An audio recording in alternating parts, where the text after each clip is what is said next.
Et on en vient à ce cri d'alarme. L'OMS s'alarme, tire la sonnette d'alarme. L'agence alerte sur une recrudescence massive des cas de rougeole dans la zone Europe qui s'étend jusqu'à Asie centrale. On vous en parle dans le billet science avec vous, Julia Sigur. Bonjour Julia. Bonjour Elisabeth. Ailleurs aussi, les chiffres grimpent en flèche en cause le recul de la vaccination. On va regarder peut-être avec vous les chiffres d'un peu plus près. Tout serait parti d'un tweet. L'alerte a été donnée donc sur X par le directeur du bureau Europe de l'OMS. Oui, effectivement, dans un message posté sur X, Hans Klug, donc le directeur du bureau Europe de l'OMS, dit, je cite, « Nous assistons à une recrudescence alarmante des cas de rougeole dans la région Europe.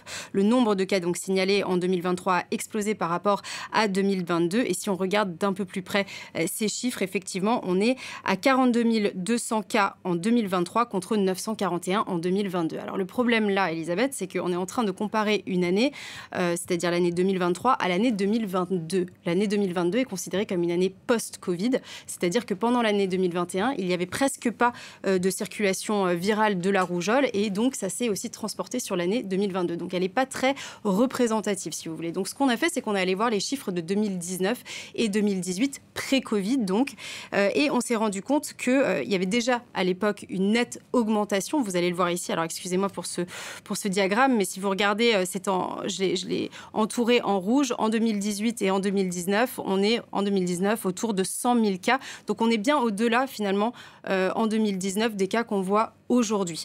Donc ça, c'est assez important. Je pense que ce qui alerte en tout cas aujourd'hui, parce que c'est presque impossible de se faire une idée de la situation en France, parce que les chiffres tout simplement officiels n'ont pas encore été publiés, mais ce qui alerte aujourd'hui, c'est plutôt la situation au Kazakhstan. Et en fait, dans la définition de la zone Europe de l'OMS, le Kazakhstan rentre dans cette définition-là. Et effectivement, en 2023, si on regarde, eh bien, ils ont enregistré l'incidence la plus élevée avec 13 677 cas.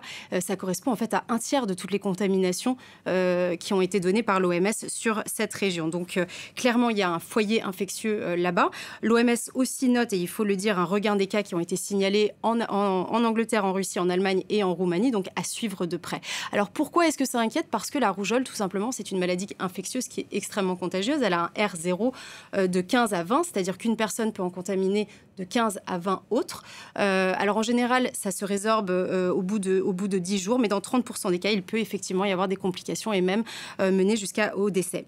Alors, juste peut-être les symptômes qui doivent alerter dans un premier temps, ça va être un écoulement du nez, des conjonctivites avec larmoiement, avec gonflement des yeux, mais aussi une toux, une grande fatigue, une importante fièvre.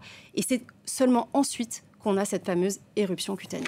Selon l'OMS, cette flambée épidémique serait due à un recul de la vaccination. Oui, le sujet, il est là, en fait. C'est-à-dire que l'OMS, aujourd'hui, craint qu'à cause du Covid-19, on perde les fruits des efforts pré-Covid et donc veut relancer une campagne de vaccination. Ils ont déjà commencé à le faire avec l'UNICEF. Elle s'appelle même le Grand Rattrapage et ça se fait d'ailleurs en Europe, mais aussi dans d'autres régions comme en Afrique. Et si on regarde, par exemple, la couverture donc pour la première dose de vaccin, en Europe, on est passé de 96 à 93.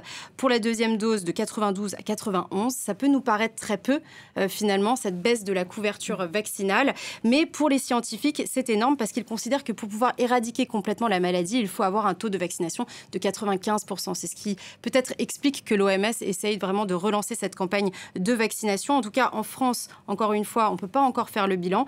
Mais la France, je vous le rappelle, a rendu obligatoire donc, ce fameux ROR pour les nourrissons nés après 2018. Donc, on espère voir la situation quand même s'améliorer.